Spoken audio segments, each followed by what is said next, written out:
So, yantra, which is a combination of tantra and mantra. When tantras are also using certain sacred geometry, and with those sacred geometry we are talking about, based on numerology, based on the science of the length, the size, everything is a precise measurement. And when you do that, you are in sync with Mother Earth, and the destructive qualities of nature cannot destroy you, which means they are built for eternity, isn't it? So let us go to understand the signs of the tattvas.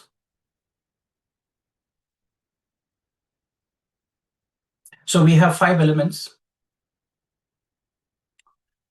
The 5 elements are Prithvi, earth element, Jala, water element, Agni, fire element, Vayu, air element, and Akash, which is ether or space element. Now, each of these elements have an equation in which they resonate with. And so you have to know this equation because everything in the universe is based on this equation. The equation which is there between these 5 elements in this order. If Earth is 1 unit, then water is twice the unit of Earth. If Earth is 1 unit, fire is 3 units of Earth. If Earth is 1 unit, air is 4 units of Earth. And ether is 5 units of Earth. So that means their ratio in which they operate is 1:2:3:4:5. See, whenever a soul is ready to incarnate here, the file of that soul is first presented to Jupiter, Brahaspati, because he decides whether it should get a kind of life form. Because Jupiter stands for the Jiva and the significations of life, Prana Shakti. So the application first goes to Jupiter. And then from Jupiter, it is sent. When Jupiter says, yes, I sign off on this document that this soul has the ability to take birth on the earth plane, the file is then sent out to Saturn, Shani. Shani then signs off on it saying, yes, Brahaspati, I have seen your document, but I have a few conditions that I want to lay down that this soul will have these karmas because I have a balance sheet here. And on the basis of the balance sheet, I am going to say that there is certain prarabdha karmas that this soul has to go through. So Saturn puts his conditions and signs it off, and then the document is now passed on to Mars, Mangala. Mars then decides what kind of body that this animal or this soul should get. Is it the body of a human being? Is it the body of a bird? Is it the body of a lion, a deer? All the definitions of how the deha, which means the body structure would be, is defined by Mars.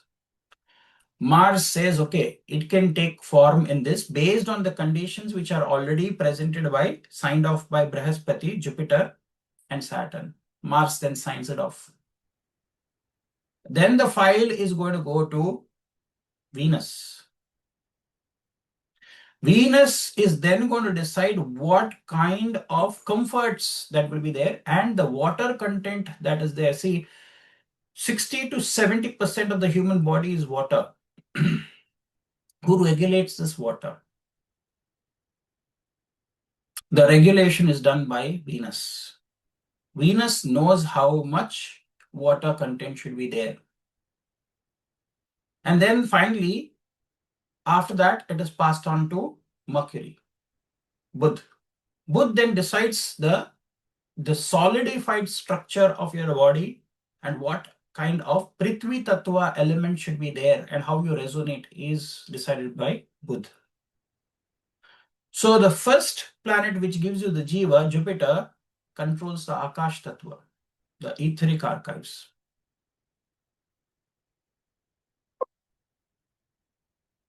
Then the next is Vayu Tattva, Saturn, which defines the air that you're going to breathe and how much of a oxygen cylinder has to be provided to this soul. How many breaths do we need to have? That is also predefined. So who decides that? Saturn. That is why Saturn is a karaka for even longevity and what kind of sufferings and delays that can be there in your life. All of that is defined by that because already the karmic code and what you're going to go through is already predefined. Then you go to the form. What form? We call it rupa in Sanskrit. What form are you going to take? What is your bodily structure? Which kind of kingdom? Are you going to go into a plant kingdom? Or are you going to go into a mineral kingdom? Or are you going to go into an animal kingdom? That is decided by Mars, the kind of body you will get. So the body structure and the immunity that is there inside the body to fight all kinds of ailments and resistance to, and wear and tear that can happen because of age, time, all of that Mars decides. So if you see, if you are looking for some structure to be there for a very long period of time, Mars is the Agni Tattva. So such structures should have a strong influence of Agni, fire. Right? And that is why you would see many of the structures which have stood for 4,000 years, 5,000 years, all of them are in the shape of a pyramid. Pyramid is triangle. Triangle is Mangala. Mangala's shape is triangles. So what it does, it tries to build the fire element inside the body and the structure. See, if our body is not kept at a particular temperature, this body is not going to have life form. We are regulated with a particular body temperature. If that body temperature falls down drastically or increases drastically, it kills the life within. So how is the cosmic intelligence keeping us alive here? Because it knows that if you have to survive, you have to keep a particular moderation of your body temperature. Who decides that? Mangala, Mars. Finally, we are going into water is Venus and Earth is Mercury. So the ratio I have already given you, 1:2:3:4:5. This is very sacrosanct. This is the equation of all of these elements. So for every element, there is a past state, a present state, and a future state. A block of ice is in a solid state at the present. But before it became a solid state of ice, it was in liquid state. That was the past. The present is solid. The future, if the heat is too much, it becomes liquid and it becomes gas. So we do not know. We know the past, the present, and the future is all decided by this element. Right? So this element of earth or solid state has a past, has a present and a future state. Similarly, water has a past, present, and future. Fire has a past, present, and future. Air has a past, present, and future. And Akash has a past, present, and future. But because I gave you the equation 1:2:3:4:5, so there would be 3 states for a solid state of Prithvi. However, when I go into the water state, there would be 6 states. When I go into fire, there is 9 states. Are you getting something? So that means 3, 6, and 9 again. 3 is earth, past, present, and future, or solid state, past, present, and future. Liquid state, 6 states. And fire is 9 states.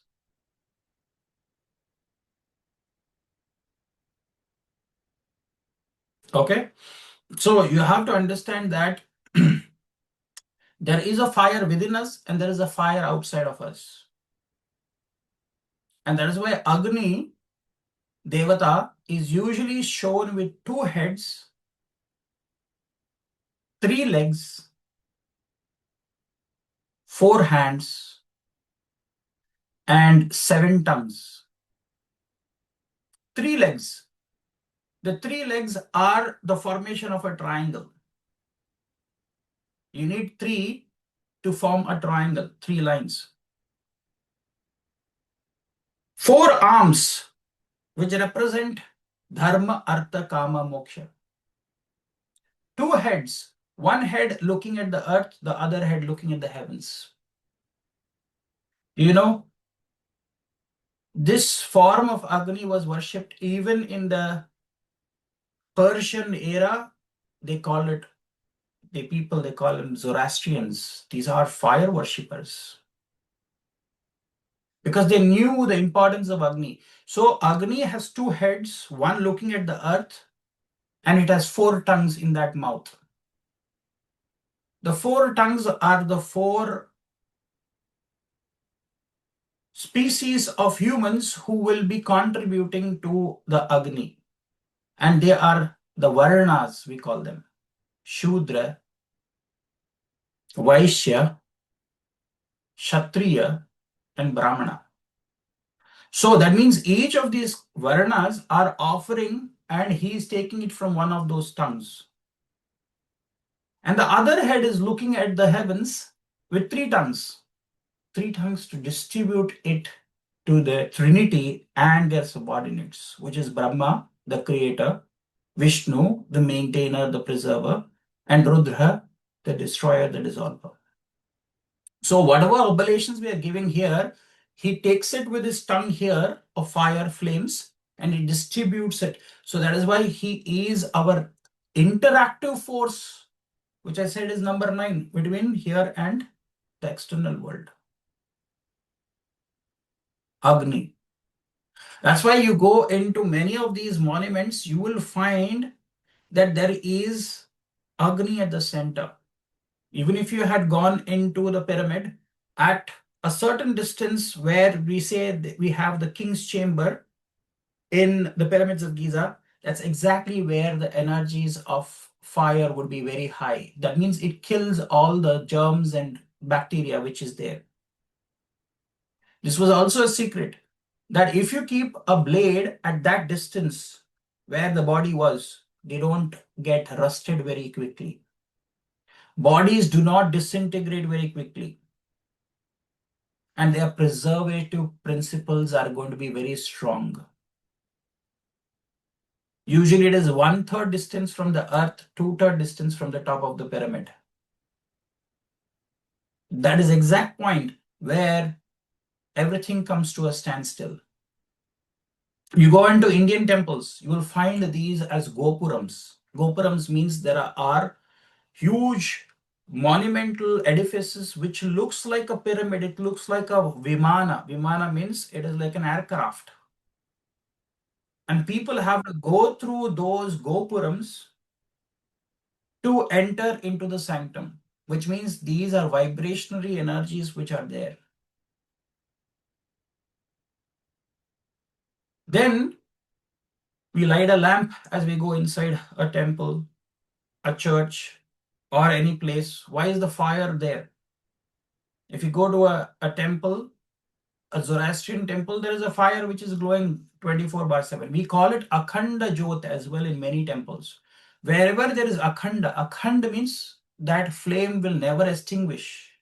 It has been lit perpetually, and people are adding the fuel of their life. There is also a mudra, the hand gesture, that is used in offering to Agni. This gesture of hand is called as Apana Mudra. Apana means all you have to do is take your thumb, which is Agni Tattva, this is your fire power, and the middle finger and the your ring finger and your middle finger is what this looks like, a deer, right? This is the mudra is called as Apana Mudra. And if you keep this, you start detoxifying. Your body starts throwing out the toxins. That means anything that you need to achieve is achieved by doing this mudra. Both your palm can be put into this mudra. Sit for 10-15 minutes every day. Your body's detox program is already happening with the apana vibe, apana mudra. Now, there is a gesture in how you give offerings to Agni. The offerings are usually done by doing this mudra, and then you touch your heart to your soul, because people say that the soul is somewhere just next to the heart. You're touching the soul and you're offering it this way. So you take 2 grains of rice, touch it to your heart, offer it. Touch it to your heart, offer it. You're asking your soul to also detoxify. The soul is now getting the power of Agni. So Agni, you're taking the oblation, you're giving it to Agni. Agni is then distributing it to the heavenly. So your Agni Tattva is already purified by doing this mudra and offering this. Your body is also cleansing, because you know what? When you touch your heart, you're not only touching your heart and your soul, but you're also touching your auric field. So from the auric field, you're drawing the negative energies, you're plucking. Like imagine this is a tree. This is a tree of frequencies, tree of life. And those leaves which are dried, those leaves which are withered, you want to remove that and you want to throw it. So essentially what you're doing is you're dipping your fingers in the Apana Vayu Mudra and you're going to the cellular structure and you're saying, unhealthy cells, please leave my body. You don't deserve here. You're dying, go out. So again, let's go back to our equation. 3:6:9. And what happens with Vayu Tattva? 3 times 4 is 12. So Vayu has this ability to go for 12. What is 12? It is carbon isotope, also is number 12. Remember this. What is carbon? We say we do carbon dating. What is carbon dating? To look at the longevity of something, you go to do carbon dating. What is carbon? Saturn. To understand how long this object has been in existence, we look at the radiations that are coming from, and the carbon dating will help you to know the age of that stone, that element, whatever is there. So that means we are using carbon. What is carbon? Vayu, air. But in that is carbon dioxide. So what happens? Photosynthesis is happening. It is taking the carbon dioxide, separating the carbon and oxygen, and it is creating complex hydrocarbons, right? And oxygen is released back. We take the oxygen and we process it as carbon dioxide, we give it back. So there is 12 things that we need to know. That's why the main important which helps you with the process is the 12 Adityas. 12 is life-giving because it has the ability to do the photosynthesis in the leaves, isn't it? When photosynthesis happens, that is when we get oxygen. So who is a life giver in one way? It is sun, Surya. That's why we have 12 is the number associated with Vayu Tattva. It is associated with Saturn. It's associated with carbon. Carbon is Saturn. And finally, when you go into Akash Tattva, how many units do we have? 5. And we have 3 states. So 5 times 3 is 15. Now add all of these numbers. 3 for Earth. So 1 unit of Earth gives you 3 states. Past, present, future of Earth. Water. Do you see? We have 1 element of oxygen and 2 elements of hydrogen in it. H2O. So that's why everything is twice than the Earth. So we have 6 states. 2 for past, 2 for present, 2 for future.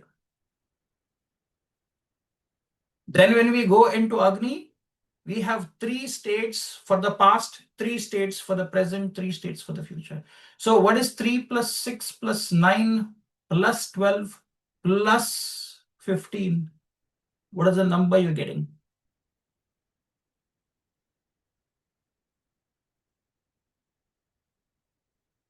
45. This is the minimum that you would require to get Bhuta Shuddhi, which means elements have to be cleansed. You have to do prayers for 45 plus 3 days are added additionally to make it 48. Why 3 days? 3 days is because these elements are reporting into their higher lords who are the Trinity. Brahma, the creator, Vishnu, the preserver, and Rudra, the dissolver, who dissolves everything.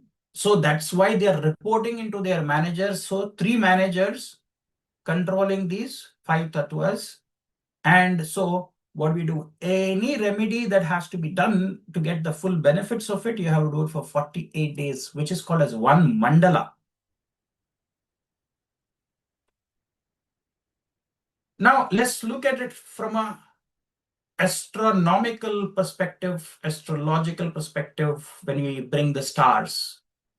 We have 27 active nakshatras. We have 12 rashis and 9 planets. Add 27 plus 12 plus 9.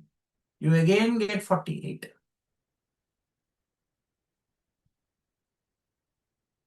We have 48 minutes in a muhurta, the smallest unit where you can make a difference to change the space, light, and energy that is there is 48 minutes. That's why our ancients have called it as, there are 2 ghadis, or it's called ghadi or ghatika, in 1 muhurta. Each ghadi is 24 minutes.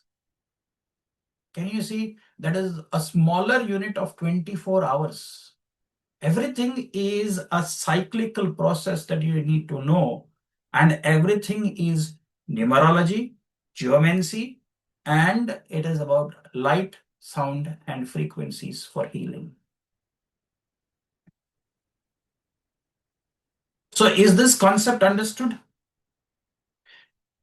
If this is understood, then let us go to see the elements, how they influence and who controls these elements, and how do we bring that elemental change and enrich our lives.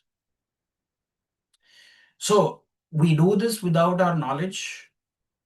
When we pray to any deity, we have to involve the 5 elements in our prayers. Otherwise, the prayers are not rewarded. So this kind of prayer is called as Pancha Upachara Puja. Now, this Pancha Upachara Puja is based on these 5 elements. The earth element, Prithvi, is associated with fragrance because of the earth element, we are able to the karmendriyas and jnanendriyas, which means the sense organs and the perception of those are associated with the Prithvi Tattva is the organ of generation and nose. Nose and the organ of generation, which means your genitals are associated with Prithvi Tattva. And what the nose does, it helps us to smell and to understand the difference between fragrance, bad odor, and other things is the differentiation the nose is able to do. And the other is the organ of generation. They are both associated with the Prithvi Tattva. The first thing that you need to know in Astro, Vastu, or when you're doing medical astrology, if you feel sometimes your nose is not able to smell things because you have a heavy nose, isn't it? You have a cold or something. That means the Prithvi Tattva is imbalanced. Secondly, you are not being able to easily procreate. Young couples who are not able to have children. There is an imbalance in the Prithvi Tattva. That is why you are unable to produce children, because Prithvi is, that also means your Mooladhara chakra, which means your foundation, your root chakra is imbalanced. So, what do we do when we do the Upachara Puja, that 5 based prayers? We start by saying, with our folded arms, we say, Gandham Samarpayami. I'm offering you something which is fragrant. Generally, the fragrance was sandalwood, like giving a sandalwood or giving a paste of sandalwood. Have you seen, if you go to any temples in India, they will usually give you a sandalwood paste, because when you apply the sandalwood on between your third eye, it has got a cooling property. It grounds you instantly. The smell, if you light a sandalwood incense also, it feels suddenly grounding because its earthly flavors are going to come. Your mind is going to feel very calm. Your mind is going to start feeling the cooling energies that are transmitted. That's why you apply the sandalwood. But before we apply the sandalwood paste, you know what? Generally, if you go to a temple, there is the earth element, which is red in color, that is applied, kumkum. Then on top of that, you apply the sandalwood next. So are you understanding the process? And then finally, what you apply is bhasma. Bhasma means ash.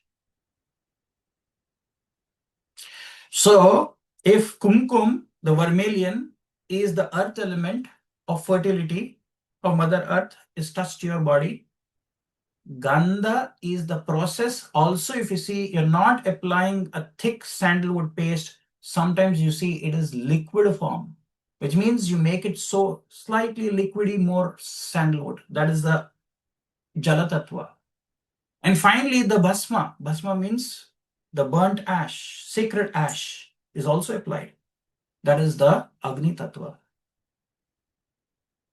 So all the 3 elements you're applying. So who is the guardian of your Mooladhara chakra? Prithvi Tattva is Lord Ganapati, Lord Ganesha, Lord Vinayaka, Lord Gajanana. That's why he's said to be his Kshetra, which means his place is Mooladhare. Mooladhare Sthite. He's siding there. But there is a yogic secret also. The yogic secret is what was his purpose of his creation and how was he created? He was created from clay and from the dirt which came from Mother Parvati's body. That means earth element was used to create him and life was infused into him. And his main purpose to create was to stand guard outside Ma Devi's, you know, room. So she said, please stand guard, don't let anybody come in. So if he is standing guard at the Muladhara Chakra, who is he guarding? He is guarding the Shakti, which is the Kundalini Shakti, which is residing inside the Muladhara at the base of the spine. So without his permission, you cannot get access to Kundalini. Kunda means it is a fire pit. It's a pyramidical copper or other metal element is used to create a kind of a fire ritual. So it is your pit where you have to put your fuel because the fire has to glow and the fire has to glow so much that it reaches up to your third eye because that is where Shiva is sitting. But what did Shiva say? Shiva said, let me go to Parvati. So he went to the Muladhara Chakra and he wanted to enter there to meet his wife. Ganapati said, no, no permission. And then you know the story how he was beheaded and he got an elephant's head. All of this, it means there was a structural change that has happened at the Muladhara Chakra. So, what is the Muladhara Chakra? The chakra is about giving something which is fragrant to the deity. Sandalwood is one. You can give perfumes to the deities. Do you know? There is a perfume called as musk. We call it kasturi.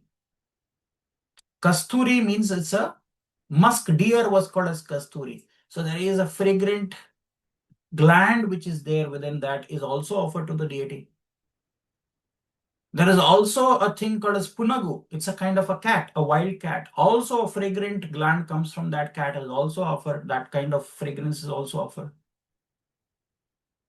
And then there are many yogic such fragrances which are prepared. I don't know how many of you in Tamil Nadu know that is called as Javadu. Javadu is also a kind of a fragrant thing.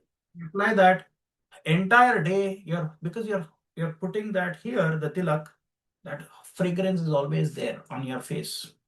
And it reflects in a meditative state as well, to go into meditations. Now, how do you even heal this energy at the earth level? It is healed by using instruments. I will also tell you about the instruments that you can use. The instrument that heals the Prithvi Tattva is called as Mridangam. It is called as Daiva Vadyam, which means it has divine origins. It was not manufactured or found out here. It's a kind of a drum, Mridangam. Mrid Angam. Angam means sometimes animal skin was also used to make that, or you can also listen to what is called as Ghatakam, which means a pot. You can hear the pot and you can make music from a pot because earth element is there. Mridangam also you would see it is beaten from two sides. Somebody can tell me, if you want to put a picture, which deity plays the Mridangam? Anybody here?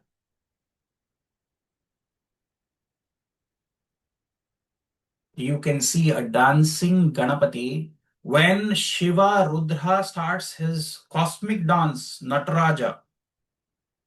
The first person to start beating the drums is Nandi. Nandi has a mridangam in his hand. And the next person is Ganapati. They start dancing. So as soon as the beats of steps of Rudra begin for being the Nataraja, Nandi is with a mridangam and Ganapati is with the mridangam. Keeping a picture of Nandi Keshwara with the mridangam or Ganapati dancing with the mridangam itself heals that energy of your Muladhara chakra. That is called as Nritya Ganapati. And those people who are interested in knowing nakshatras, there are 32 forms of Ganapati that have been visualized by Mugdala Rishi. He was a householder, but he had a great benevolence from Lord Ganapati. He showed him 32 forms of his. 5 forms of them are for the Panch Mahabhutas, which means the 5 elements. We cannot worship any form of Ganapati that you bring inside your home during his birthday, which is Bhadrapada, lunar month of Bhadrapada, when we bring Ganapati and we worship Ganapati, that is a very specific form of Ganapati, which is called as Bhakti Ganapati. And Bhakti Ganapati is associated with Jala Tattva. You cannot bring Siddhi Vinayaka inside your house in worship. That is Agni Tattva. I understand. So you need to bring Ganapati in the Jala Tattva form, Bhakti. He becomes a part of your family. You worship him like a family member. Not even worship, you feel, you celebrate with him as a family member, and finally you do Visarjana. Visarjana means it has to go back into the water. Because water is his mother. Water element is Gauri. Earth element is Ganapati. He has to go back to his mother. So what he does, he takes all the energies that we are here and we pray to him. He takes that energies and he dissolves that energies when he goes into Visarjana. So every year he comes back. We worship him with great pomp, with celebration. People even start crying. If you see young children and adults also cry when they see that Ganapati is leaving their home, as though a family member is leaving your home. Today is Gudi Padwa. Today is Yugadi. Today is Yuga Adi, which means this is the first day when the the genesis of this cosmos and the genesis of this universe has happened. Yuga Adi, which means the first Yug which started with this. That's why we are celebrating it, Yuga Adi. And Gudi Padwa. So this is Chaitra Masa. This is the first month as the first waxing moon that we are celebrating. It's the first night of Navaratra as well. Chaitra Navaratra.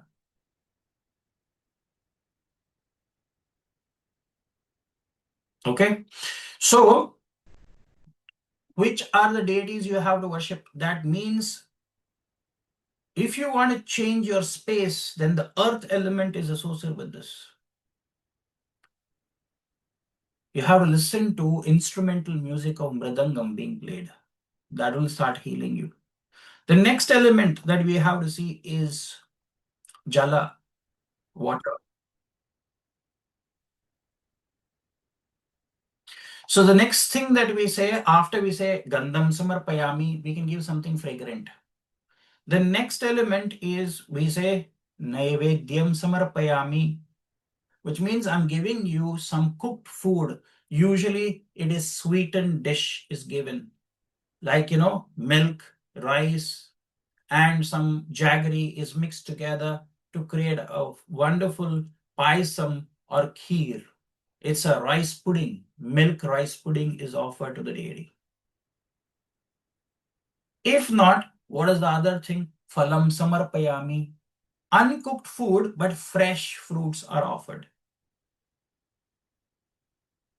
Or the third way of cleansing the water element and to be in sync with nature is by hydration. We call it abhishekam.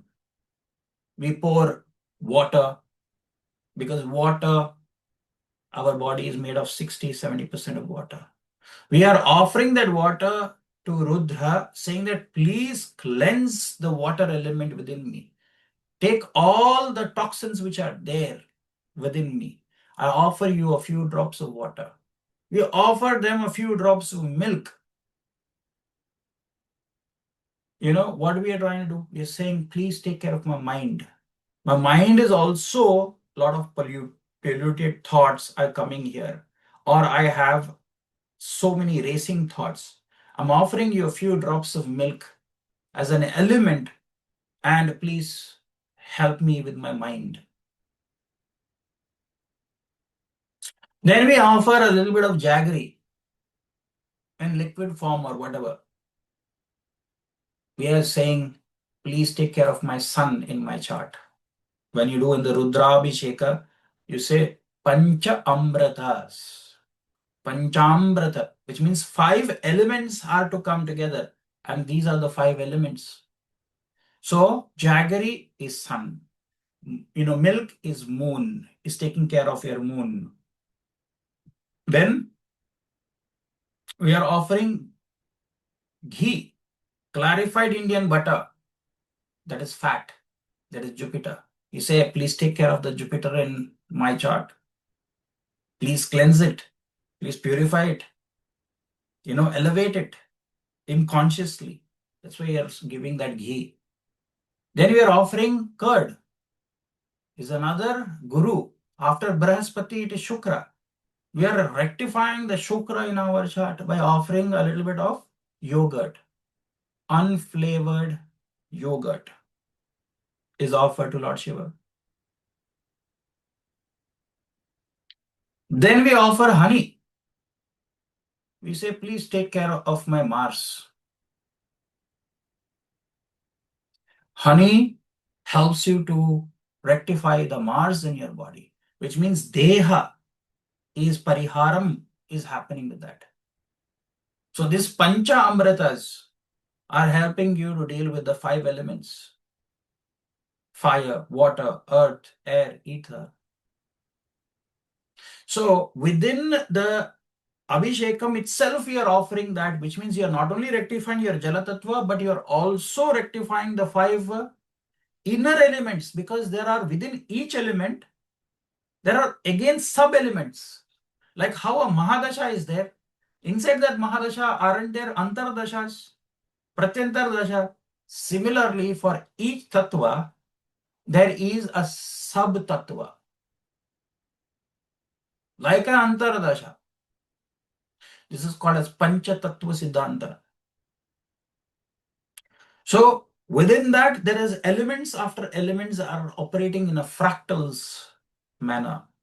So within Jala Tattva, there is earth. Within Jala, there is water within water. There is fire within water. There is air within water, and there is Akash Tattva within water.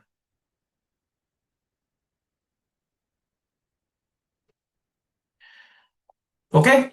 So when we are healing the Priti Tattva, we are healing the Muladhara. When we are healing the Jala Tattva, we are healing the Swadhisthana Chakra. Swa means self. Ishthana, which means that is our favorite spot. Because why? That is the spot at which we have been fed for 9 months in the womb of our mother.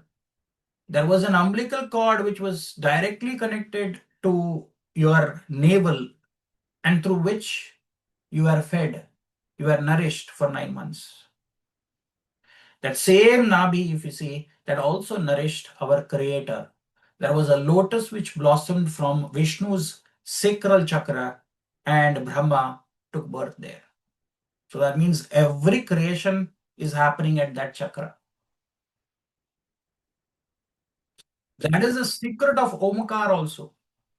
When you say Om, that Om vibrations has to come from your Nabhi chakra, because that is where our creation is. That is called as Brahma Vidya. And who knows the Brahma Vidya?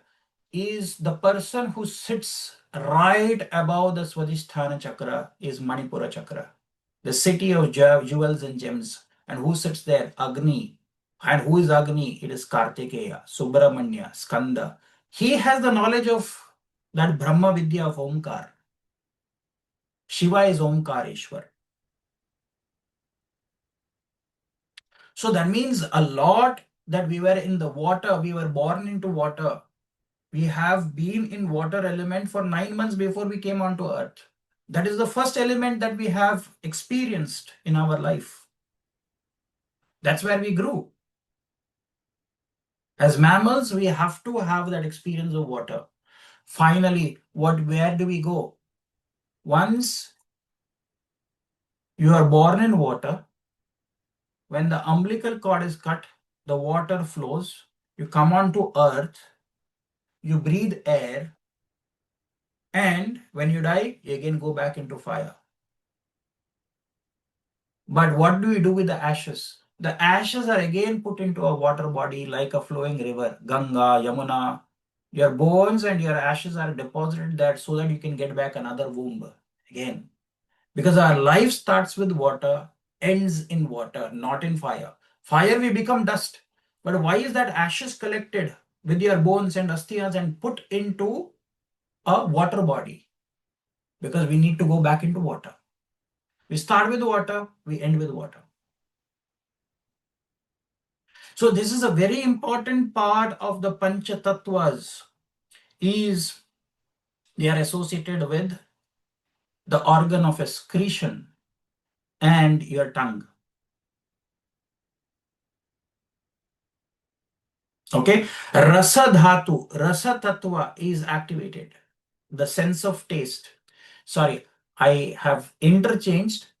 The, the order is, the organ of generation is Jala Tattva, order of excretion is Prithvi Tattva. So please make that slight change that when I was saying this. So order of generation is Jala Tattva and the tongue and Rasa Dhatu, which means taste.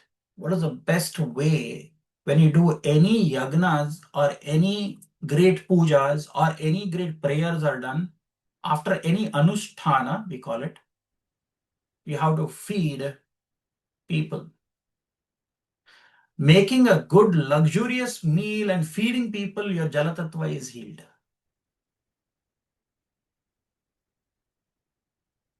That's why, is that not a process of feeding, 11 Brahmins or 13 Brahmins? That because that blessing has to come. Or you feed a cow. If it is after the rituals of Shraddh for your ancestor, what do you have to do? You have to feed a crow. Naivedyam, before it is offered, do you know it is first offered to Krishna? Krishna Arpanamastu. You put, a tulsi leaf over it and you say, now it has been offered to Krishna. That is when we can have it. We are offering it first to the deity, Naivedyam. And then we have it. So Jalatattva is only can be when you feed others before you feed your own hunger. Annadanam helps you with your Jalatattva, but you have to first serve. You don't get the first right to eat, you get the last right to eat. After everybody is been fed, that is when you should sit and eat. The last meal has to be had by the person who, and you have to serve. You have to stand personally and serve the food. You have to even clear their, used to have, plantain leaves. You have to clear their leaves as well or plates. Then Jala Tattva will be feed the cow, green grass or something like that. That will help you. Okay, what is the next Tattva? So what is the Jala Tattva going to do? Jala Tattva can also be achieved through the means of dana, charity. Priti Tattva is what? All sciences, associated with space, Feng Shui, Vastu Shastra is all rebranding and re-energizing the Prithvi Tattva. Jala Tattva, the flow of water. Don't we keep water fountains in our house in particular directions? Remember, there is also science behind each of these tattvas and our rashis. If you know, All the fire signs, 159, Aries, Leo, Sagittarius, they are fire. Okay? Lighting a fire lamp, a candle helps you with healing that chakra, that element. So when we go to Agni Tattva, we can light a. So what we do when we say the next, first we said Gandham Samarpayami. Next, we said Naivedyam Samarpayami. Or if you are going to a teacher, what do? We take 5 different fruits. We say Phalam Samarpayami before we touch the Guru's feet. And what does the Guru do? To help you with your Jara Tattva, he takes one of those fruits, he blesses it, and he throws it back to you or gives it back to you. That is a blessed fruit. Isn't that? That is Guru's Ashirvad is also there in that fruit. By having that, your Jala Tattva is already healed again. Or you can feed people and charity. All of them Jala Tattva. Now, fire element, light a lamp, a deepam. Deepam samarpayami. So offer a candle or a ghee lamp or something. And it is not only offering that lamp. Many people offer that lamp and then leave it at that. No, because if you have to bring the fire inside you, because that's what I said, fire is an element which helps you to achieve the purity and cleansing nature. In Satyuga, people used to do yagnas all the time. 24/7, there was a fire which was glowing and they used to keep putting. So, turn by turn, family members used to sit and complete the yagna. Today, we have to do Manasa Puja. In our mind, also, we can do this yagna. But the yagna has to happen at your Manipura chakra because that is what you are cleansing with the fire element. So, what is it associated with? Fire and light is associated with your feet and your eyes. How many of you knew that if you are diabetic, too much of sugar in the body, and the body is not able to burn, do you know what will happen? The first instances of knowing that you are diabetic is you start feeling itchiness in your feet, or you feel like scratching your feet, isn't it? The other little symptom of high glucose, if glucose is not managed, is blurry eyes. You will start seeing that you will need better glasses or something. You go to the doctor, I am not able to see. That's because of not proper management, right? So eyes are directly connected to your feet. Feet is directly connected to your eyes. The health of your feet can be seen in your eyes, which means the dryness of the eyes or whatever. You start massaging your feet. You know what people used to do in Ayurveda? They take, what is that metal? It's called brass, I think. Okay. And they put ghee over it and they massage your feet with that. When you're doing that, your eyes will again start glowing. Why? Because the eyes is directly connected. You do acupressure points. All your body parts are there under your feet, right? The Chinese also know this acupressure points.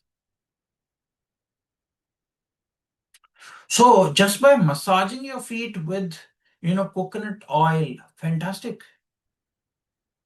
And they used to use this metal to rub your feet below. Okay, it's bronze is the metal, so it has many alchemy, and that releases and also you see a lot of toxins can be freed from the feet also. People have foot baths. Have you seen that? So better care of your eyes and feet are you're taking care of your Agni Tattva. Now, how many people would have thought, if my Agni is weak, I will have feet related problems can come up. Feet and eyes, again, do you know it is connected to Shukra? All Bhargava lineage, they have a curse. Do you know why? Feet and eyes. Do you know the story? Where Bhrigu Rishi, Bhargava, goes and kicks the chest of Vishnu. Who resides in the chest? Lakshmi resides here. She's humiliated. She leaves Vaikunta, the abode of Vishnu. She says, I cannot tolerate this insult. Because what Vishnu does, instead of getting angry with Bhrigu Rishi, he touches his feet and he says, Rishivar, I hope your feet is not hurt because you came and you kicked me on my chest. I hope you're. And what has he done? He has plucked an eye, the third eye, which was the arrogant eye of Bhrigu. He has plucked it. Bhrigu had an eye below his feet. That means some of his yogic powers were already taken. So if you are a Shukra Vamshi or a Bhrigu Vamshi, which means they are called as Bhargavas, they always have problems with eyes. Do you know even Shukra has only one eye? He's like a pirate with one eye. The other eye was punctured by Vamana Avatara. Jupiter punctured one of his eyes. So that is the curse. So if your Venus is weaker in your chart, you will not be able to appreciate beauty outside. Rupam. If you can see, beauty is in the eyes of the beholder, we say.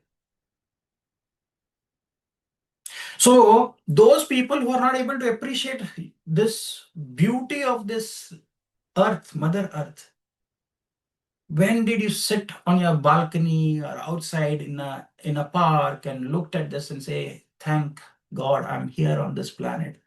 I'm alive. Look at these trees, these birds chirping. Have you ever appreciated that? That means there is no fire in you. To be able to appreciate beauty internally, first you have to appreciate outside. You have to feel the gratitude. If you have not done that, there is no fire in you. If such are those people who are already dead, even before death comes to them, that means there is no fire in the body. There is no ambition. There is no hope. That means you are living like a lifeless person, even with life. Get back that fire. That's why you say fire in the belly. Do you have fire in the belly? What does it mean? Do you have enough digestive enzymes? Is your metabolism good? Isn't it? We also say, what is your gut feeling? Because it is connected again to gut is your excretory organ, your Prithvi Tattva element.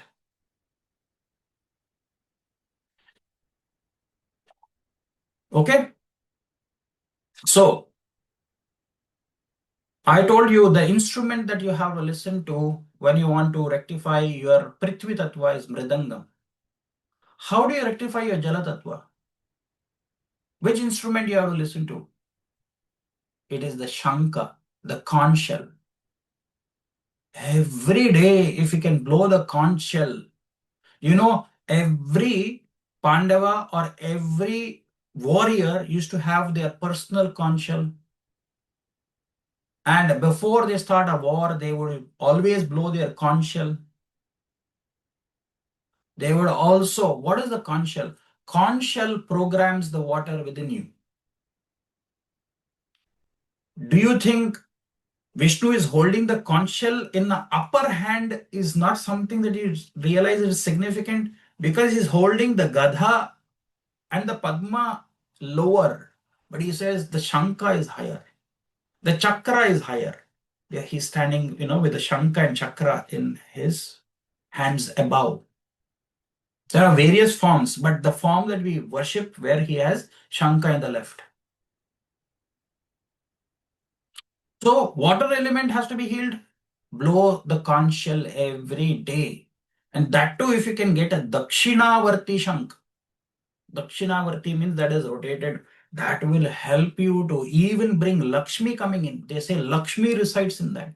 In those households where there is Dakshinavarti, Lakshmi Shank is blown, there would be no dirt of, prosperity there. I'm not only saying Dhana Lakshmi, all around prosperity will be there. Vidya Lakshmi will be there. Children will be having good education. There is, your companions, partners who are in work, they will have success in their work, prosperity, enough money, because there will be enough food grains. Dhanya Lakshmi will be there. You will be showing courage if people are entrepreneurs who want to become Dhairya Lakshmi. You want to show the entrepreneurial spirit. All of that Lakshmi comes in when the conch shell is blown in the household. So water element is direct. That's why don't you use even conch shell to do abhishekam? You take water, put uh, you know a, a tulsi or something, and then you can offer it to Vishnu stone. Vishnu stone is called as saligrama. Where is that saligrama? These are fossilized stones only found in Gandaki river in Nepal. Such stones need tulsi and water every day, and it has to come from a shankar. That is the Jala Tattva. Fire element. What is the instrument that will help you to generate the fire? It is when Shiva does the Tandava. He starts playing his hand drum, Damaru. Just listen to the Damaru for few minutes. Suddenly you will feel energy. Power of flames of light will start emanating from you. You will start resonating like a glowing lamp.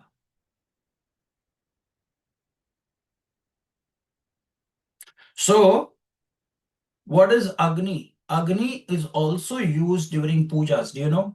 See, there is a sanctum sanctorum in which nobody is allowed to go. There is a deity or a Shivalinga or some, they are sitting inside because the vibrationary space there has been kept pure. Because how is that technology? Technology is to keep it pure. Right above the deity's consecration, there is something called as a kalasha. That is an antenna. There is also dhwaja, PVC. Sometimes there is a flag. There is a pot which is sitting there with precious gems and other things, because they interact with the Akash Tattva. They bring the Akash element through that into the deity. So nobody is allowed inside the sanctum. Okay? Only Shiva temples are allowing to you to go there, because Shiva is not affected by any kind of change in, because he is Panchabhuta Natha. He is 5 elements. So that technology has to come out. So what do? We start ringing the bells.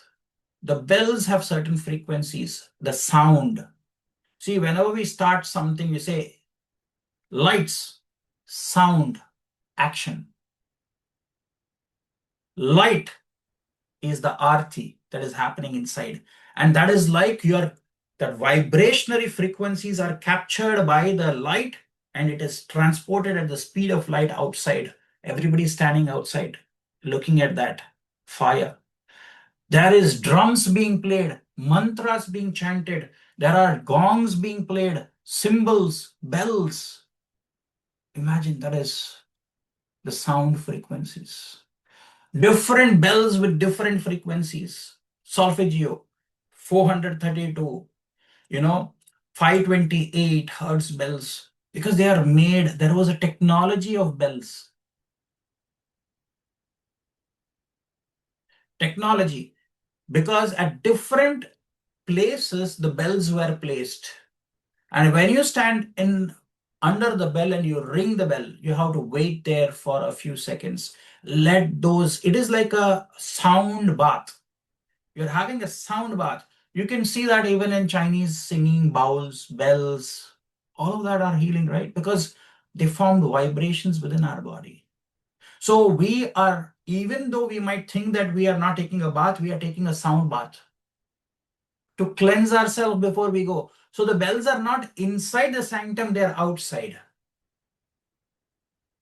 They are always at the entrance. Also, you will find a bell. A big, huge bells are there at the entrance. You ring that, ringing bells, you will start seeing. Go to even Buddhist monasteries, you will find these bells, prayer wheels, prayer flags, That is all Agni Tattva. Have you seen those Buddhist prayer flags? They are the Vayu Tattva with mantras, helping you to spread that. Wheels with mantras written on it.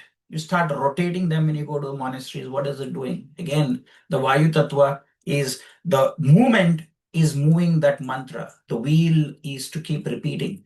When you do a japa, what are you doing with the prayer bead? It's rotating. It's like a wheel. The wheel rotates back and forth, and that's how it starts the momentum. So, what is the light doing? We are doing a chromotherapy. The one of the best chromotherapies is what people do it without their knowledge.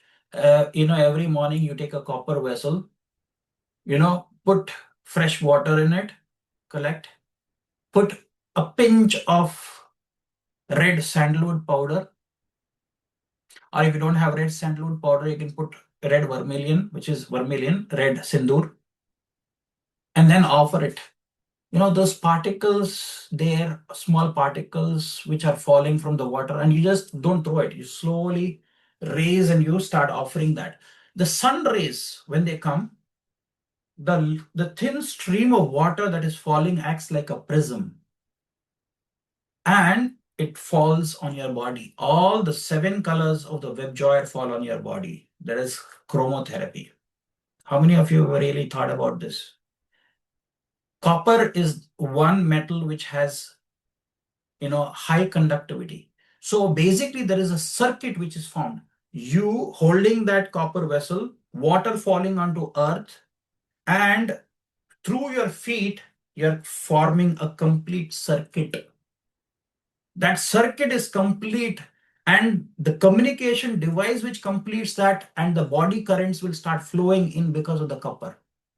Copper is the highly conductive element. Most of your houses are with copper wires. So there is the static energy which starts flowing within us.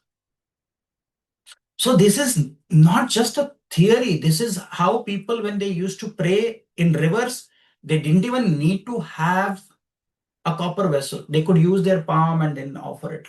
Again, the same principle, using your palm, but you're standing in water, and that completes the circuit for you. Water is programmable. Water around you, when you do the mantras and you offer that water falling with the mantras and with the light is cleansing that space within you. It is being purified. That is what we do with the mantras. Mantras: Gange cha Yamune cheva, Godavari Saraswati, Narmada Sindhu Kaveri Jalasam Sannidim Kuru. We are invoking the 7 rivers into the water. Just by saying this mantra, you can hold this, this is water. I can program water. Just hold this like this. Gange cha Yamune cheva, Godavari Saraswati, Narmada Sindhu Kaveri Jalasam Sannidhim Kuru. All the 7 waters and rivers and their potencies I've invoked into this water. You can say Om 9 times on this water and then drink that water.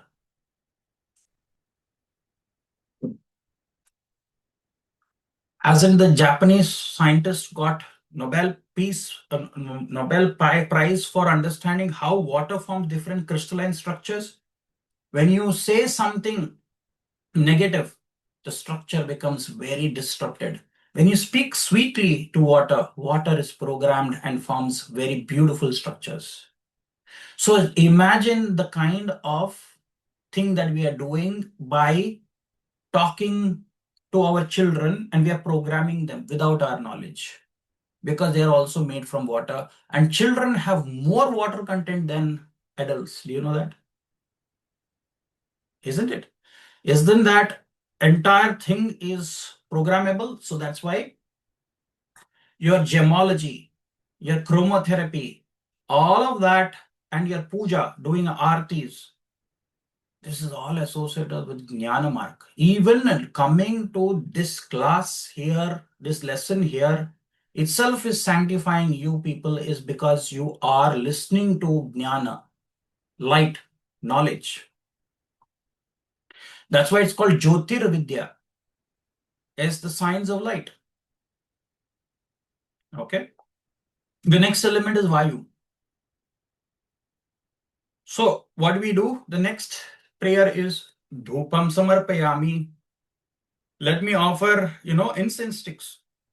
Dhupam. So immediately when we come there, from your Manipura chakra, we are moved to the heart chakra. This is called as the Anahata chakra, the unstruck one. All right. So Vayu Tattva is being cleansed when we start doing, lighting an incense stick. And what are the elements? Hand and skin are the things, and sparsha, which means touch. The element of touch is there with, Vayu Tattva. What is the instrument that you will help you to rectify your Vayu Tattva in the body?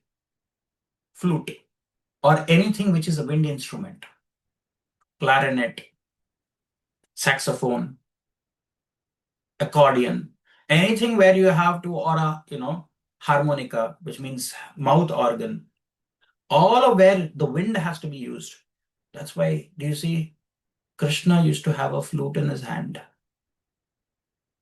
There are so many names to Krishna based on just the flute that he carried.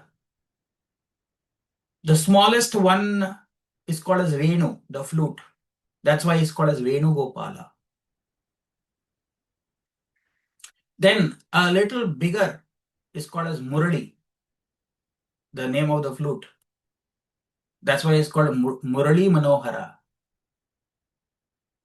Then there is another flute which is called as Vamshi. So one more name of Krishna is Vamshi, Vamshidhara. And finally, that is known as Bansuri or Bansi. It's called as Bansilal. That's a bamboo. That's the longest one, which is made of bamboo, right? So that is, he's called as Bansilal, bamboo. So keeping a bamboo flute, what are you bringing in? You're not only bringing in the energies of the balancing energies of Vayu Tattva inside the house, or listening to the flute music. The other thing is, you see, people also, you see, Krishna was wearing a peacock feather on his crown. Why is peacock important? I'm not, it is our national flag of India. National bird of India. Peacock. It's the feather of the tail. It's not the feather of the head. Tail is Ketu. Is called as Shikhi. The other name for peacock in Sanskrit is Shikhi.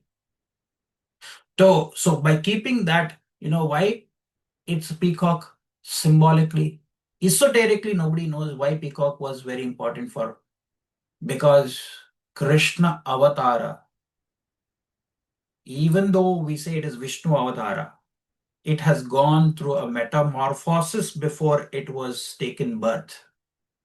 From Vishnu, he became Kali. Kali Durga, Vishnu Durga. He became Durga, Kali. And Kali is supposed to have left her yoni in the peacock. If you see in the between, it looks like it's so that she can take a male birth in Krishna. So Krishna is a name of Kali. Did you know? It is a name of Kali, his other name is Krishna. And that is what she has manifested himself. So before him is the last avatara, after which the Kali Yuga has started. After his avatar as Kali avatar came as Shri Krishna.